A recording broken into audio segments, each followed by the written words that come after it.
பேபியும்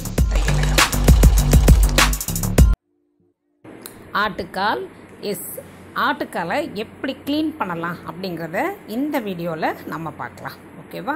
right. முதல்ல ஒரு வாய் அகலமான பாத்திரத்தில் தண்ணி பிடிச்சிக்கலாம்.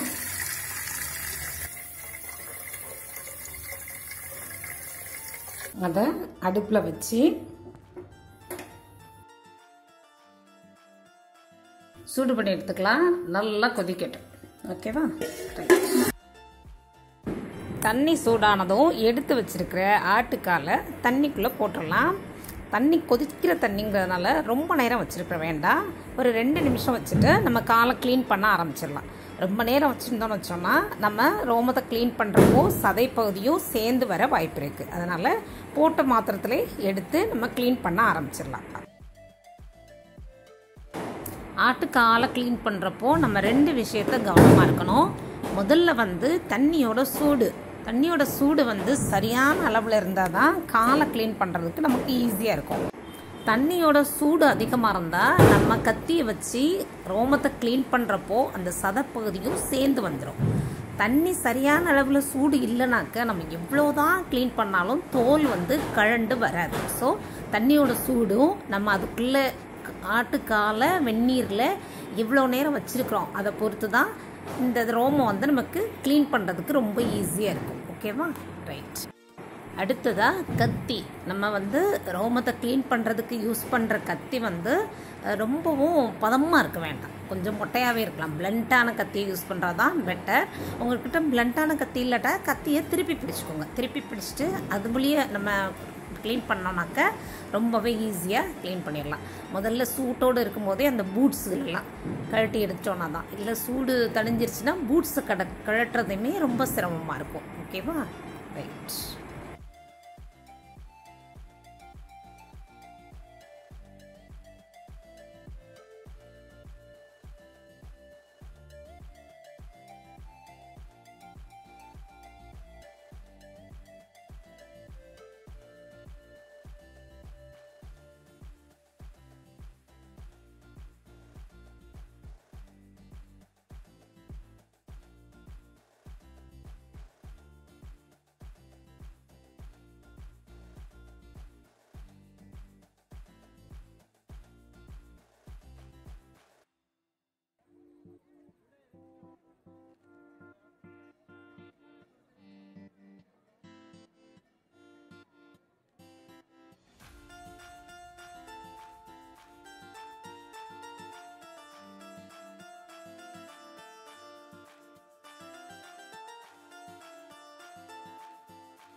இப்போ ஓரளவு க்ளீன் பண்ணிட்டோம் தான். இப்போ இதை லேசாக அலம்பி எடுத்துக்கலாம்.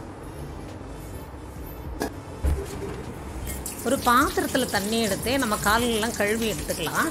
பட் அந்த மாதிரி கழுவி எடுக்கிறப்போ அந்த காலிலேருந்து க்ளீன் பண்ணி வெளியேற அந்த ரோமம் திரும்ப திரும்ப அந்த பாத்திரத்துக்குள்ளேயே தான் இருக்கும். ஸோ அந்த மாதிரி இல்லாமல் நேரடியாக பைப்பை திறந்து காலை க்ளீன் பண்ணி எடுத்துக்கோங்க. அப்போ தான் அதில் இருக்கிற ரோமங்கள் எல்லாமே கீழே ஈஸியாக விழும். ஓகேவா? ரைட்.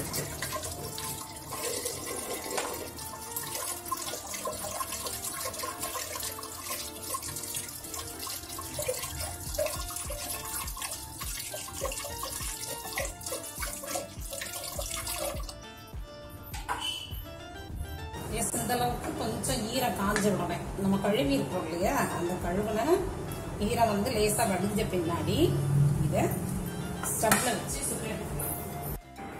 நீங்கள் பார்த்தீங்கன்னா தெரியும், நம்ம எவ்வளோதான் க்ளீன் பண்ணியிருந்தா கூட அங்கங்கே ஒரு சில இடங்களில் இருக்க தான் செய்யும். ஸோ நம்ம அதை சுட்டு எடுத்துக்கலாம். ஸ்டவ்வில் வச்சு வாட்டி எடுத்துக்கலாம். எல்லா காலையுமே வாட்டிடலாம்.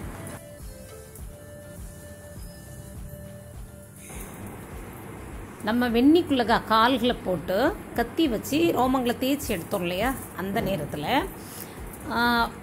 தண்ணியோட சூடு சரியான அளவில் இல்லாத காரணத்தாலோ இல்லை வேறு எது ரீசனாலோ நம்ம ரொம்ப நேரம் வெளியில் வச்சிட்டோம் அப்படிங்கிறப்போ அந்த ரோமம் வந்து கத்தியை வச்சு தேய்ச்சா எவ்வளோதான் தேய்ச்சாலும் போகாது. அந்த ரோமம் அப்படியே தான் இருக்கும். ஸோ அந்த மாதிரி நேரங்களில் ஒன்றும் கவலைப்பட வேண்டாம். நேரடியாக அந்த காலை அப்படியே மொத்த ரோமத்தோட இதே மெத்தடில் இந்த மாதிரி ஸ்டவ் ஆன் பண்ணி நம்ம சுட்டு எடுத்துக்கலாம். அது பொசுங்கின ரோமத்தை நம்ம தேய்ச்சி எடுத்துக்கலாம். ஓகேவா?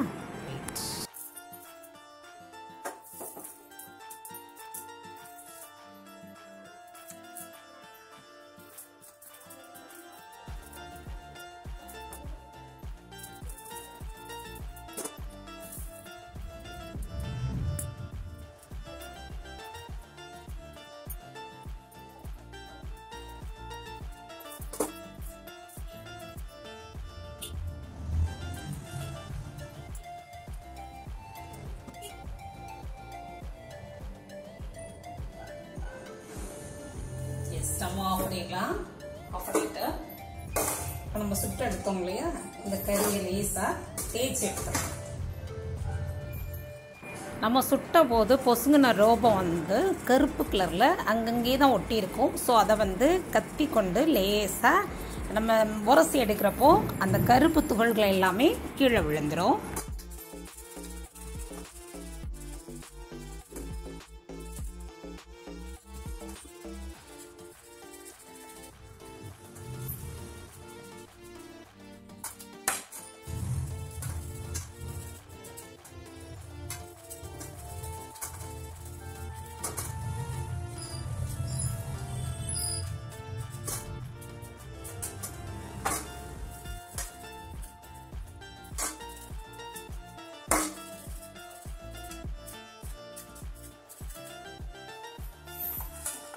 நம்மளோட கால் சூப்பராக க்ளீன் பண்ணி எடுத்துட்டோம்.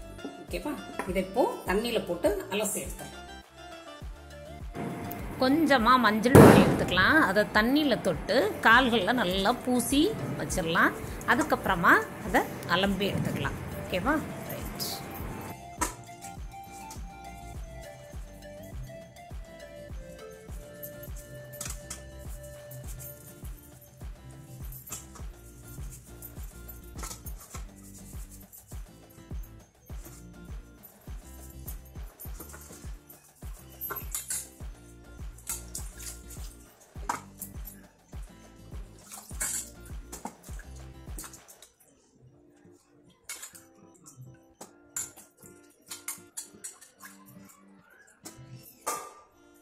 காலை கட் பண்ணி எடுத்துடலாம்.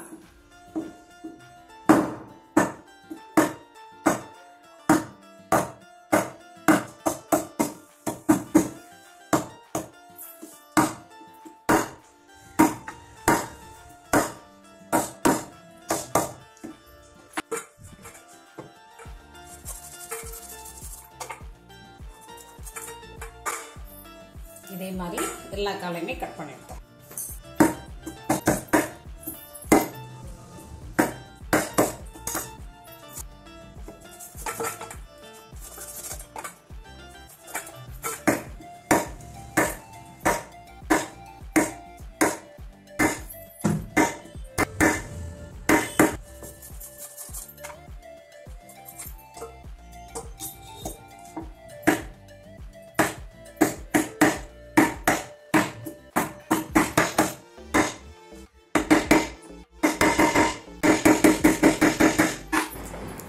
எஸ், ஆட்டுக்காலை அழகாக க்ளீன் பண்ணி கட் பண்ணி எடுத்துட்டோம். இனிமேல் நம்ம விருப்பம் தான். இதை சூப்பாகவும் செஞ்சு சாப்பிடலாம், குழம்பாகவும் நம்ம ரெடி பண்ணலாம். அதை எப்படி தயாரிக்கிறதுங்கிற வீடியோட லிங்க் டிஸ்கிரிப்ஷன் பாக்ஸில் கொடுக்குறோம், நீங்கள் செக் பண்ணிக்கலாம். ஓகேவா? ரைட். இது ஜேபியின் தையலகம். இது வரைக்கும் நம்ம சேனலை சப்ஸ்கிரைப் பண்ணாதவங்க இன்றைக்கி பண்ணுங்கள். தொடர்ந்து பயணிப்போம். நன்றி.